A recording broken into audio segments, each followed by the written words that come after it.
오늘의 설교는 오늘의 교회입니다. 오늘의 교회. 오늘부터 3주간 혹은 4주간 교회의 비전에 대해서 얘기할 겁니다. 비전이라 함은 이렇게 얘기할 수 있어요. 성공과 실패를 가르는 기준입니다. 그러니까 내가 성공했다라는 삶의 기준이 뭐냐면 내 비전을 이루었는가 이루어지 못했는가입니다. 그럼 꿈과 비전의 차이 아십니까? 꿈은 내가 정합니다. 비전은 하나님으로부터 오는 겁니다. 그래서 꿈을 다른 말로 하면 야망입니다. 야망은 좋은 것이에요. 내가 이 땅에 살아갈 때 나에게 동기부여가 되는 게 야망입니다. 그러니까 모든 자기계발책을 보면 이것부터 시작해요. 나는 무엇을 원하는가? 그래서 그걸 어떻게 이뤄갈 것인가? 이게 야망입니다. 이거는 나쁜 게 아니라 내가 이 땅에서 주는 좋은 것 중에 하나예요. 근데 이 야망의 경계선이 있습니다. 그거 뭐냐면 이 야망은 하나님과 전혀 상관이 없다라는 거예요. 그러니까 야망은 그래서 죽으면 끝납니다. 야망에서 이루어진 건 하늘로 못 가져갑니다. 내가 이 땅에 살 동안만 있는 게 야망이에요. 이 땅에서 큰 부자가 되고 대통령이 되고 유명해진다 하더라도 그것은 나의 영혼과 상관이 없습니다. 솔로몬이라는 사람이 있었어요. 왕이었거든요. 이 사람 취미가 뭐냐면요, 도시 만들기 했어요. 심시티라는 게임 해보셨습니까? 게임이 심시티라고 있죠. 저만 아나요? 다 아시라 믿습니다. 근데 이 솔로몬은 진짜 심시티를 했어요. 땅을 도시만큼 사가지고 진짜 건물을 짓고 사람을 거기에 자기 원하는 사람, 전도서에 보면 이렇게 써있어요. 미녀와 미남들만 보냈다라고. 그러니까 한 도시에 자기가 원하는 대로 건물을 짓고 미녀와 미남으로 채웠어요. 자기 하고 싶은데 도시를 만들어 보려고. 근데 그 끝에 이렇게 써 있습니다. 허무하고 허무하니 허무하고 허무하도다. 그러니까 꿈은요, 막 나에게 에너지를 줘요. 그걸 할 동안에. 딱 이루어지고 나면은 허전해요. 그게 꿈이에요. 나쁜 게 아니에요. 근데 여기까지예요. 반면에 비전은 뭐냐면은 하나님이 나에게 부어주시는 거예요. 하나님이 부어주시기 때문에 때로는 내가 하기가 싫어요. 내가 하고 싶어서 하는 게 아니기 때문에 그래요. 예수님은 십자가 지고 싶어 했을까요? 겟세마네 동산에 이렇게 써있죠. 주님, 이 잔을 내게서 돌리옵소서. 하고 싶지 않아 하셨어요. 근데 그걸 이루세요. 왜냐하면 그것이 하나님이 주신 예수님의 비전이기 때문에 그래요. 이 비전을 이루었을 때 하나님이 이렇게 말씀하세요. 너는 승리한 삶이다.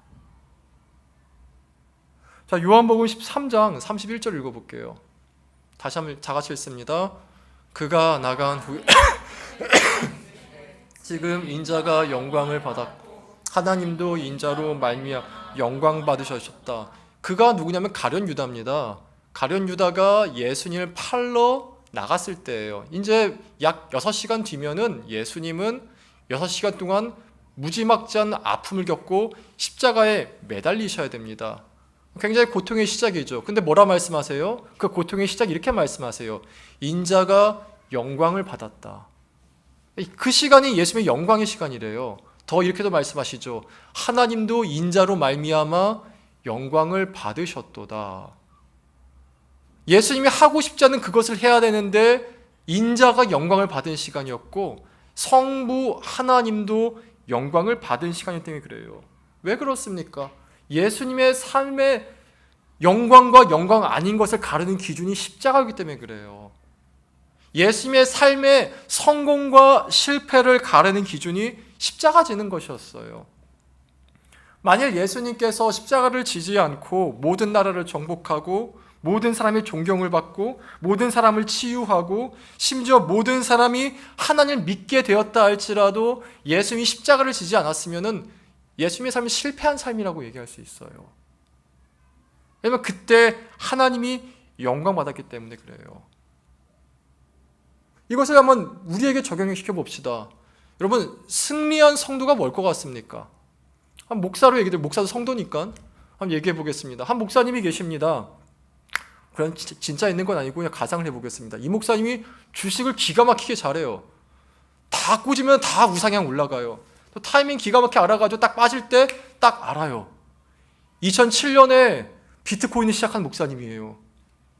2013년에 테슬라에 주식을 했어요. 1998년에 애플에 주식을 투자했어요. 그때가 애플 최저점이었거든요. 그런 목사님이 있다 쳐봅시다. 근데 지금 와서 보니까 다 우상해가지고 자산이 뭐 몇 조, 몇 천억 됐어요. 돈 많이 벌었죠. 근데 이 목사님 보고 영광된 목사님이라 할 수 있습니까? 승리한 목사님이라 할 수 있습니까? 아니죠. 왜냐하면 성경이 얘기하기를 목회자의 목적은 권면하고 양육하고 가르치는 거라 그랬어요. 근데 권면하고 양육하고 가르침이 삶에 나오는 게 아니라 주식만 그 삶에 나오는 거예요. 승리한 목사님 아니죠. 이 땅에서는 부자일지 모르겠지만. 이걸 성도로 바꿔봅시다. 한 성도가 있습니다. 직장도 괜찮고 돈도 잘 벌고 가정도 잘 꾸리고 잘 살아갑니다. 이게 승리한 성도의 모습이라고 생각하십니까? 세상에 이런 사람 굉장히 많습니다. 세상과 이 사람의 차이가 무엇입니까? 여러분, 승리한 성도, 영광된 성도는요, 하나님이 말씀하신 비전을 이룬 사람이에요. 아무리 부자라 할지라도 비전에 상관없으면 실패한 사람이에요. 주님 보시 이렇게 말씀하셔요. 악하고 게으른 종아. 반면에 가난하고 장애가 있고 계속해서 뭔가 힘들게 살아가요. 근데 그 사람을 향한 주님의 비전이 이루어졌어요. 그 사람은 승리한 사람이에요. 도스토옙스키라는 러시아의 작가가 있습니다. 이 사람은요, 평생 우울증에 살았어요. 평생 우울증과 싸우던 사람이에요. 찰스 펄전한 목사님이 계십니다. 평생 우울증과 싸웠어요. 나 같은 죄인, 어메이징 그레이스 작사한 사람 평생 우울증과 살았어요. 근데 그 가운데서 주님의 사명을, 소명을 이루어내요. 승리한 사람은요, 하나님의 사명을 이뤄냈는가 이뤄내지 못한 거로 보는 거예요. 그럼 성도만 이런가? 교회도 똑같습니다. 교회 꿈이 여러 가지 있을 수 있어요. 우리 교회 건물을 크게 지읍시다. 우리 교회 이렇게 합시다. 우리 교회 많은 사람들이 이렇게 합시다. 다 좋습니다. 이건 개인의 꿈이에요. 하나님의 비전은 교회를 향하건 성도를 향하건 성경에서 쓰여 있어요. 그러면 교회에게 말씀하시는 하나님의 비전, 하나님의 꿈, 이것은 뭐냐? 이것이 무엇이든 이것이 우리의 성공과 실패를 가르는 그것이 뭐냐? 제가 세 가지를 얘기합니다. 이 세 가지를 4주 동안 얘기할 거예요.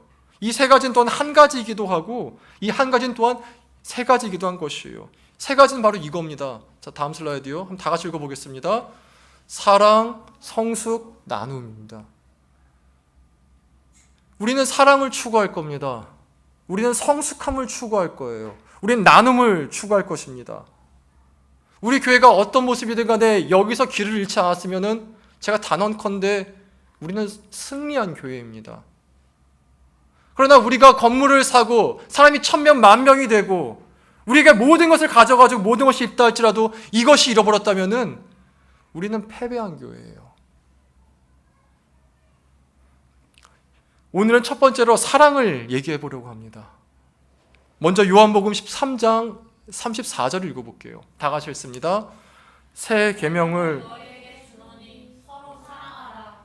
내가 너희를 사랑한 것 같이 너희도 서로 사랑하라. 구역에 하나님께서 10계명을 주십니다. 넌 나 외에 다른 신을 두지 말라. 우상을 만들지 말라. 신약의 예수님은 딱 하나 주세요. 계명이라고 말씀하는 이건 딱 하나예요. 그건 뭐냐면은 서로 사랑하라예요. 예수님이 이 땅에 오셨을 때 교회를 보실 때, 한 사람이 아닙니다. 교회를 보실 때 가장 승리한 교회는 사람이 많건 적건이 아니라 서로 사랑함이 있는 교회예요.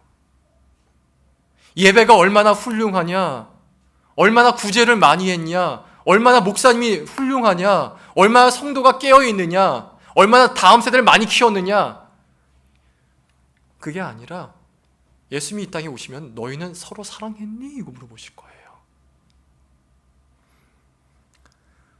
고린도전서 13장에 보면 바울이 이런 말을 해요. 내가 천사를 향하여 천사의 목소리처럼 설교한다 할지라도 나에게 사랑이 없으면은 울리는 꽹과리와 같다.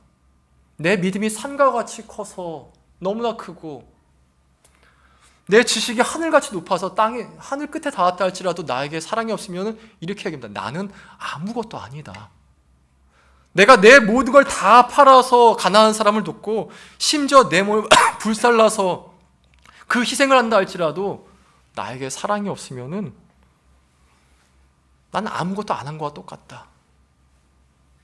여러분, 우리 교회에 그 사랑 성숙 나눔 얘기할 건데 그 모든 근간에 사랑이 있습니다. 우리가 사랑이 끝까지 서로 사랑함이 있다면 우리는 성공한 교회예요. 그러나 우리가 어느 순간에 사랑을 잃어버렸다면은 그때 몇천 명이 모였건 어떤 건물이 있건 땅이 있건 그건 예수님 모시기에 실패한 교회예요. 요한계시록 2장에 보면 2, 3명 교회가 나오는 7교회가 나오는데 예수님이 거기서 딱 하나 말씀하세요. 교회의 질. 교회의 양을 말씀하시는 게 아니라 교회의 질을 보세요. 그 핵심에 사랑이 있어요. 근데 여러분, 이 사랑은요 저절로 되지 않아요. 사랑하게 될 거야. 너희는 저절로 사랑하게 될 거라는 것이 뭐라 말씀하시죠? 사랑하라. 아가파테 알레루스. 명령형으로 말씀하세요. 사랑하라. 사랑하라. 여기 여러분, 우리의 가장 큰 비전이 있습니다. 우리는요 무조건 서로 사랑하는 데 가야 돼요. 내 마음을 사랑하는 쪽에 있어야 돼요. 제가 가지장닭이 늘 하는 말이 있어요. 너희가 가지 모임 준비할 때 이거 하나만 딱 생각해라. 너는 가지원들을 사랑하려고 여기 모였다. 너희를 가지장으로 부른 이유는 가지원들 사랑하라고 부르신 거다. 너희가 사랑하지 않는다면 니네가 어떤 헌신을 하더라도 가지 모임은 의미가 없게 된다. 이게 우리의 성공과 실패라는 기준입니다. 그런데 이 서로 사랑하기 전에 예수님이 한마디를 더 하세요. 다음 슬라이드요. 노란 것만 읽어볼게요. 시작. 예, 우리가 서로 사랑하기 전에 이것부터 물어봐야 돼요. 내가 너희를 사랑한 것 같이. 여러분, 지금 여러분이 구원받았나 구원받지 못했나를 한번 가르는 질문 하나 던져보겠습니다. 여러분, 하나님이 나를 사랑하신다고 믿으십니까? 대답하기 전에 한번 진짜 생각해 보세요. 머리로는 사랑하시지, 가슴으로는 하나님이 정말 나를, 독생자와 나를 바꾸셨는데, 제가 여러분을 아무리 사랑해도 한준이랑 안 바꿔요. 왜냐하면 저는 하나밖에 없는 아빠니까. 근데 하나님은 자신의 하나밖에 없는 아들을 나하고 바꾸셨거든요. 여러분, 하나님이 정말 나를 사랑한다고 믿으십니까? 나를 정말 사랑하셔가지고 지금 나를 이 모습으로 여기에 이 사람과 함께 두셨다고 믿으십니까? 아니면 지금 내가 여기에 이 모습으로 이 사람과 있는 것이 하나님이 나에게 관심이 없어가지고 버려둔 것 같으십니까? 살다 보면 별일이 다 일어납니다. 지금 방송에 대해서 얘기는 못하지만 우리끼리는 다 아는 얘기죠. 우리 공동체에 지난 1년간 어떤 일이 있었는지. 큰 아픔이 있던 친구도 있고, 오랫동안 힘들었던 친구도 있고, 이거 왜 안 들어주시지 않은 친구도 있고, 예상치 못한 어려움이 오기도 하고, 그래서 열심히 쌓았던 건 갑자기 와르르 무너지기도 하고, 이런 것이 지속되다 보면 이런 마음이 듭니다. 하나님이 나를 사랑하신다고 하는데 나에게 왜 그러시는 걸까? 왜 내 기도는 도대체 들어주지를 않으시는 걸까? 왜 나를 그저 버티게만 하시는 걸까? 마태복음 4장에 보면은 마귀가 예수님을 미혹한 얘기가 나옵니다. 근데 40일간 금식 기도한 예수님 앞에서 마귀가 이렇게 미혹해요. 비록 마귀의 말이지만 성경에 쓰여 있으니까 한번 읽어봅시다. 요한복음 4장 3절입니다. 시험하는 자가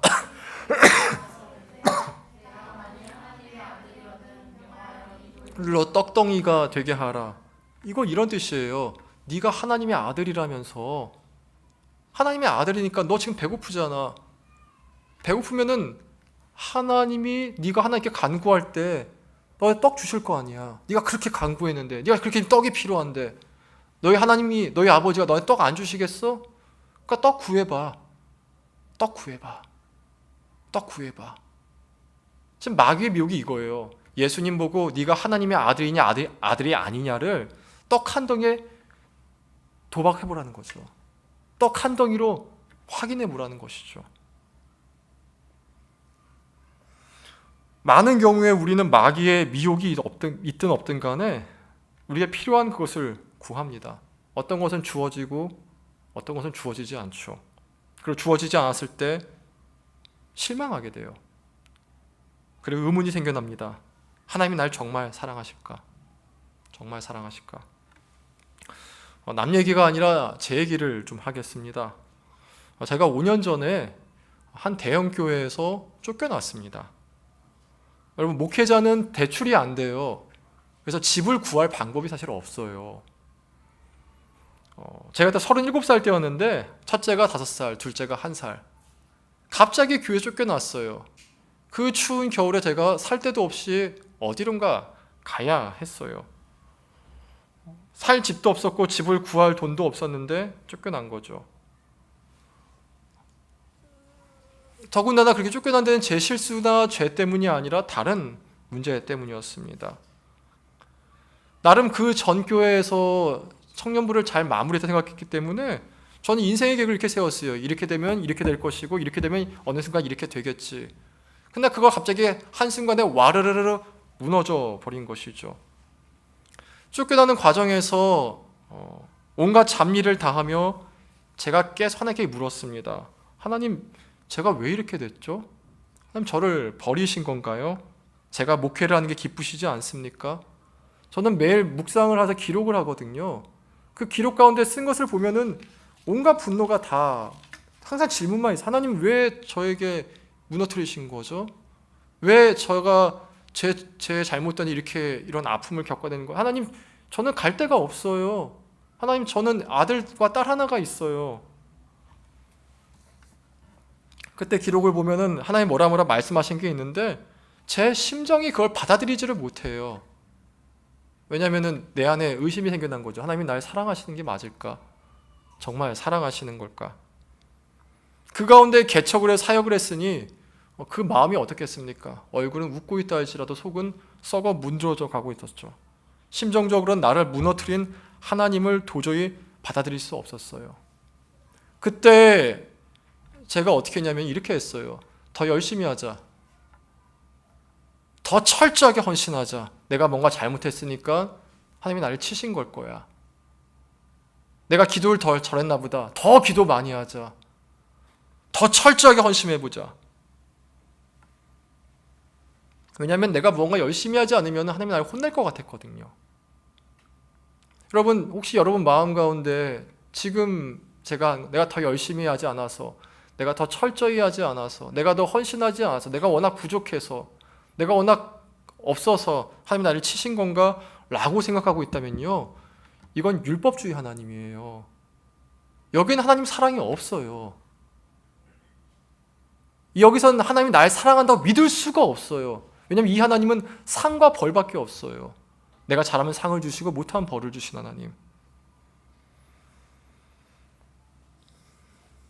그러면 어떻게 하는지 아시면 계속 일에만 집중해요.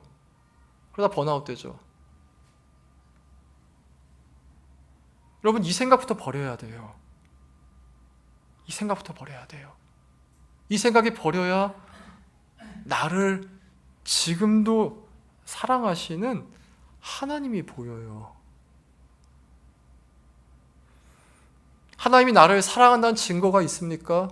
그게 오늘 본문이에요. 다시 한번 읽어볼게요. 4장 10절. 요한일서 4장 10절 다 같이 읽습니다. 사랑은 여기 있으니 우리 죄를 속하기 위하여 화목제물로 그 아들을 보내셨음이라. 하나님이 이렇게 말씀하시는 거예요. 내가 너를 사랑하는 증거가 있는데 그게 십자가와 예수 그리스도다라는 거예요. 네가 어떤 모습이 있었던, 네가 어떤 것이 있었던 간에 여기 내가 움직일 수 없는 증거가 있다. 그게 십자가와 예수 그리스도다. 여러분, 이게 받아들여지면요, 지금 내 상황이나 나의 일이 무엇이 일어났던 간에 하나님이 나를 사랑하셔서 여기로 인도하셨구나가 믿어지게 돼요. 근데 이게 받아들여지지 않으면요, 내가 뭘 열심히 하지 않아서, 내가 뭘 부족해가지고 이것밖에 계속 매여 있어요. 더 열심히 기도할 걸, 더 열심히 묵상할 걸, 더 예배 빠지지 말 걸, 이게 부족해서, 저게 부족해서. 그 뒷얘기를 좀 하겠습니다. 제가 그렇게 무너지고 난 다음에 한동안 분노 가운데 있었어요. 제가 부끄러운 얘기지만 저희 집 문짝에 하나 부서진 게 있었습니다. 제가 분노를 못 이겨가지고 문을 때렸거든요. 근데 문에 구멍이 났어요. 한 5년 내내, 거의 5년 가까이 맞죠. 제 분노에 이렇게 사로잡혀 있었습니다. 화는 참 신기해요. 화를 내면 화가 사라지는 게 아니라 더 커져요. 5년 내내 분노해 봤습니까? 진짜 막 불타오르죠. 근데 어느 날 제가 성경을 읽는데 소리내어 읽기 시작했어요. 원래는 그냥 눈으로 읽었는데 갑자기 소리내어 읽더라고요. 읽는데 갑자기 안 보이는 게 좀 보이기 시작했습니다. 제가 한동안 많이 이용했던 구절이 있었어요. 마태복음 7장 21절인데 나더러 주여 주여 하는 자가 천국에 갈 것이 아니라 하늘에 계신 내 아버지의 뜻대로 행하는 자야 천국에 갈 것이라는 구절이었어요. 그 구절 다시 읽고 있는데 7장을 그 앞에 이렇게 써 있었습니다. 거짓 선지자들을 조심하라. 그들은 양의 옷을 입지만 속엔 누락질하는 일이라. 그러면서 예수님께서 뭘 말씀하시냐? 거짓 선지자가 누군지를 설명하세요. 그 마지막 구절에 이렇게 써 있습니다. 나의 말을 듣고 행하지 않는 자는 모래 위에 진치 같다면서 이렇게 말씀하세요. 나의 이 말을 듣고 행하지 않은 자가 거짓 선지자다라고 말씀하세요. 그럼 이 말이 뭐냐 했을 때 마태복음 5장에 나와 있는 팔복부터 시작하게 됩니다. 5장과 7장은 한 묶음이거든요. 팔복 아시죠? 마음이 가난한 자는 복이 있나니 천국이 저희 것임이라. 그 팔복에서 하나님이 절대로 하지 말라는 두 가지가 있어요. 마태복음 5장에서 7장 보시 보면은 이거는 절대로 하면 안 된다가 두 가지가 있어요. 그 두 가지가 뭔지 기억나는 분 계십니까? 절대로 하지 말라는 두 가지 중에 첫 번째가 뭐냐? 이게 나와요. 너는 분노하지 말아라. 네가 아무리 목회자고 양의 옷을 입고 모든 게 다 있다 할지라도 네가 분노의 마음 품고 있느냐? 너 지옥불 간다. 여러분 거짓 선지자가 누군지 아십니까? 분노를 품고 있는 사람이에요. 분노를 품고 하나님의 말씀을 가르치는 사람이에요. 제가 그 말씀을 보고 그 다음 구절 넘어가지를 못했어요. 내가 거짓 선지자였구나. 그 다음 나온 게 뭔지 아십니까? 간음이에요. 네가 성도냐? 네가 예수 믿고 있느냐? 근데 아직도 음란을 보고 있느냐? 아직도 음란한 걸 빠져 있느냐? 너는 거짓 선지자다. 이 분노와 간음이 가장 먼저 나와요. 제가 그것을 보고 너무 마음이 아팠어요. 이렇게 또 하나님이 이게 나를 무너뜨리신 이유였을 수도 있겠다. 처음으로 감사 기도가 나왔어요. 왜냐하면 제가 분노에 사로잡혀 살았거든요. 전교회, 전교회에서도 그렇고. 하나님이 저를 무너뜨리지 않았다면은 저는 계속해서 거짓 선지자로 있었을 겁니다. 겉으로 인자하게 웃고 좋은 말 한다 할지라도 저는 거짓 선지자였을 거예요. 그때 처음으로 나를 위해서 감사하는 기도가 나왔습니다. 그때 처음으로 하나님 저를 무너뜨려 주셔서 감사합니다가 나왔어요. 하나님 저를 왜 무너뜨리셨어요? 사랑하셔서 나를 거짓 선지자에 두지 않으시려고. 여러분 세상에서는 거짓말 좀 분노 좀 있어도 별로 신경 안 써요. 세상에서 음란물 좀 보고 뭐 자유에 빠져 산다 할지라도 신경 안 써요. 그럴 수 있지. 오히려 정신과에서 보니까 뭐 자연스러운 거라 얘기하더라고요. 정신과에서는 그렇게 얘기해요. 왜냐면 정신과 모든 과학에는 옳고 그름의 기준이 없거든요. 윤리는 있다 할지라도. 성경은 분명히 얘기해요. 네가 간음에 빠져 있느냐? 분노에 빠져 있느냐? 난 너를 모른다. 나더러 주여 주여 한다고 다 청구하는 거 아니다. 마지막 날에 사람들 내게 와서 주여 제가 주의 이름으로 선지자 노릇하고 말씀을 가르치고 귀신을 내쫓고 병자를 고치지 않았습니까? 그날 내가 그들에게 말하기를 나는 도무지 너희를 알지 못한다. 불법을 행한 자들아 나를 다 떠나가라. 하나님은 이거 하나 저거 하나 끊게 하시려고 때로는 나에게 기도를 들어주시지도 않고 나름대로 나로 하여금 힘든 상에 놓아주시기도 해요. 근데 그것은 나를 미워서가 아니라 나를 너무 사랑하기 때문이에요. 너무 사랑하기 때문에. 중독에 빠진 아들을 살리기 위해 한 아버지가 그 아들의 카드를 끊고 용돈을 주지 않습니다. 대신에 버리지도 않아요. 끝까지 품고 살아요. 아들 보기엔 괴롭죠. 아버지 왜 절 사랑한다면서 카드를 끊습니까? 아버지 절 사랑한다면서 왜 돈을 주지 않습니까? 너를 살리기 위해서, 너를 사랑하니까. 다시 묻습니다, 여러분. 하나님이 나를 사랑하신다는 게 믿어지십니까? 지금 나를 이 상태로 이 사람들과 함께 여기 놓아두신 게 나를 너무 사랑하시는 하나님의 안배임을 믿으셔야 돼요. 이게 믿어질 때 나는 내 이웃을 사랑할 수 있어요. 하나님이 나를 사랑하신 게 안 믿어지면 못 사랑해요. 상대를 바꾸려고만 해요. 내 뜻대로 통제하려고 하거든요. 내가 보기에 좋은 모습대로 상대를 바꾸려고 하죠. 근데 내가 보기에 좋은 모습은요, 잠깐 좋지 계속 좋지 않아요. 아마 애 키워보면 알 거예요. 아들 키워보면은. 여러분, 다시 한번 묻습니다. 하나님이 여러분 사랑하시는 거 믿으십니까?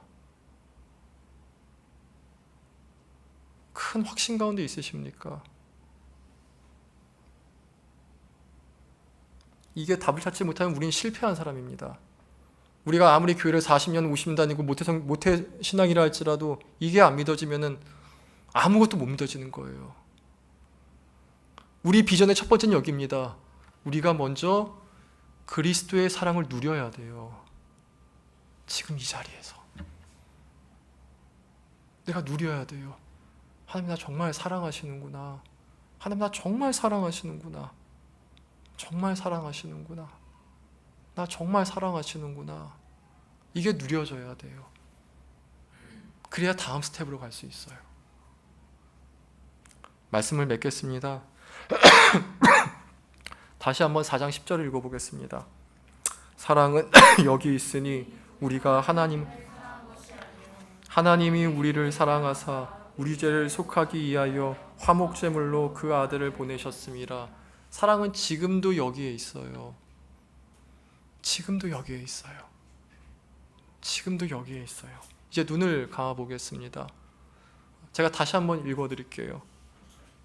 사랑은 여기에 있으니 우리가 하나님을 사랑한 것이 아니요 하나님이 우리를 사랑하셔서 우리 죄를 용서하기 위해 화목제물로 자신의 독생자를 보내셨습니다. 이 시간 눈 감고 마음껏 편하게 기도하겠습니다. 원망도 괜찮고 불평도 괜찮습니다. 분노도 괜찮습니다. 그러나 지금 이 시간에 하나님께서 우리를 사랑하셔서 주님이 나를 너무 사랑하심을 여러분이 깨닫게 될 것입니다. 나를 너무 사랑하셔서 나를 이룩해 주신 주님의 마음을 깨닫게 될 것입니다. 이 시간 다 같이 하나님, 내가 주님의 사랑이 충만하게 누려지게 하소서. 다 같이 한 목소리로 자신의 영혼을 위해 기도합시다. 기도하겠습니다.